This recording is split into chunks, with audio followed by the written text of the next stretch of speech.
অনেক সময় আমাদের ভ্রান্ত ধারণা থাকে যে আমার হয়তো 2 দিন পরে ডেট, 1 দিন পরে ডেট, তাহলে এখন খাওয়া শুরু করলে হবে কিনা, আসলে সেটা অত ফ্রুটফুল হয় না। আসসালামু আলাইকুম। আজকে আলোচনা করব যে মাসিক পিছানোর জন্য আমরা অনেক সময় কন্ট্রাসেপটিভ পিল খেতে বলি বিশেষ নিয়মে এবং খুব শর্ট পিরিয়ডের জন্য, মায়াকানির জন্য, পিছানির জন্য আমরা এরকম বলে থাকি। অনেকেই অনেক সময় হয়তো ভাবি যে যেহেতু খাবার পিল এটা একটা হরমোন, তাহলে এটাতে কোনো মায়ের সাইড ইফেক্ট এবং যদি বাচ্চা ব্রেস্ট ফিডিং হয় তাহলে বাচ্চার কোনো সাইড ইফেক্ট হয় কিনা, এটা আমাদের অনেক সময় মনে প্রশ্ন উঠে। তাহলে আমরা প্রথমে মায়ের কথাটা বলি। যেহেতু এই পিলটা ইস্ট্রোজেন প্রজেস্টেরন কম্বিনেশন থাকে, তাহলে আমাদের শুধু প্রজেস্টেরন থাকলে এতটা সমস্যাও হয় না, আর এটাও যে খুব সমস্যা হবে 5-7 দিনের জন্য তাও না।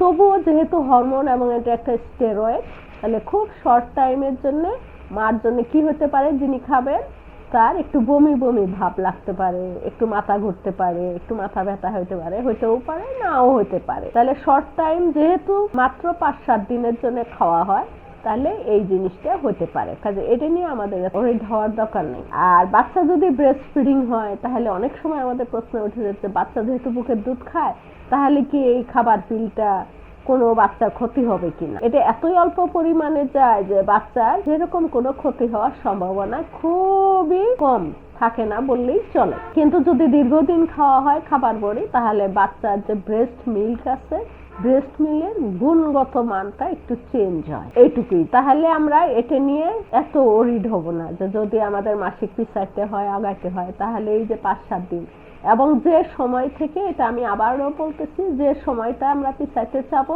সেই সময়ের 5-7 দিন আগে থেকে অবশ্যই খাওয়া শুরু করব।